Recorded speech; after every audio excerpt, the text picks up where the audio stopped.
Corduroy by John Freeman.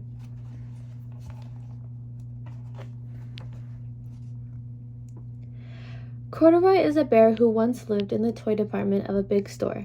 Day after day, he waited with all the other animals and dolls for someone to come along and take him home.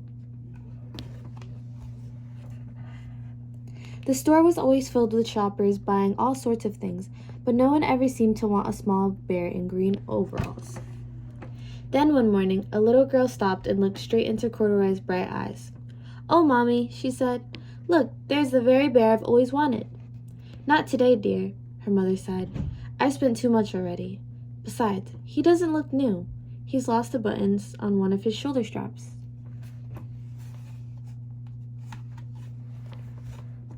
Corduroy watched them sadly as they walked away. "I didn't know I'd lost the button," he said to himself. "Tonight I'll go and see if I can find it."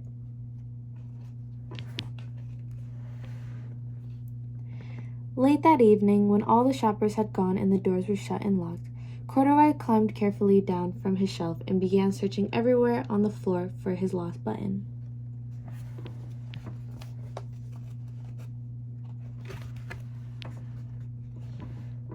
Suddenly, he felt the floor moving under him.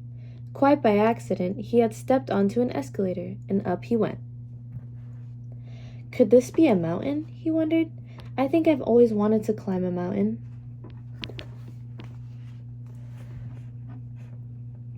He stepped off the escalator as it reached the next floor, and there before his eyes was a most amazing sight. Tables and chairs and lamps and sofas and rows of beds. "This must be a palace," Corduroy gasped.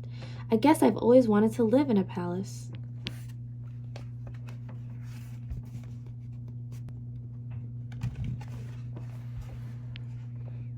He walked around admiring the furniture. "This must be a bed," he said. "I've always wanted to sleep on a bed." And up he crawled onto a large, thick mattress. All at once he saw something small and round. "Why, here's my button," he cried, and he tried to pick it up, but like all the other buttons on the mattress, it was tied down tight.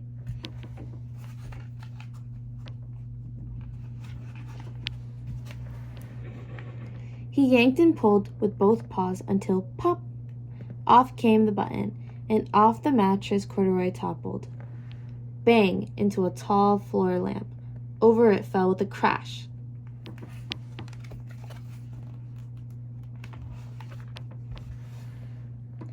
Corduroy didn't know it, but there was someone else awake in the store. The night watchman was going his rounds on the floor above. When he heard the crash, he came dashing down the escalator. "Now who's in the world did that?" he exclaimed. "Somebody must be hiding around here."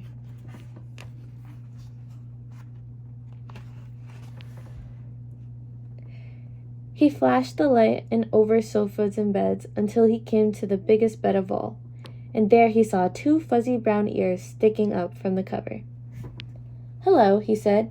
"How did you get upstairs?" The watchman tucked Corduroy under his arm and carried him down the escalator, and set him on the shelf in the toy department with the other animals and dolls.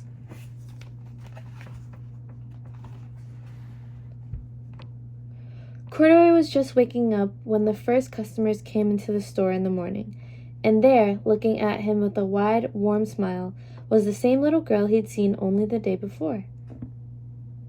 "I'm Lisa," she said, "and you're going to be my very own bear.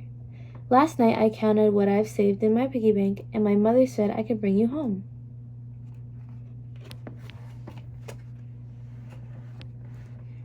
"Shall I put him in a box for you?" the saleslady says. "Oh, no, thank you," Lisa answered, and she carried Corduroy in her arms.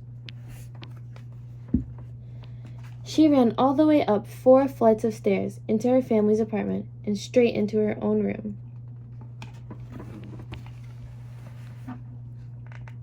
Corduroy blinked. There was a chair and a chest of drawers, and alongside a girl-sized bed stood a little bed, just the right size for him. The room was small, nothing like that enormous palace in the department store. "This must be home," he said. "I know I've always wanted a home." Lisa sat down with Corduroy on her lap and began to sew a button on his overalls. "I like you the way you are," she said, "but you'll be more comfortable with your shoulder strap fastened."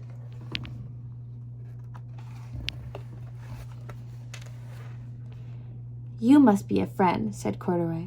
"I've always wanted a friend." "Me too," said Lisa, and gave him a big hug.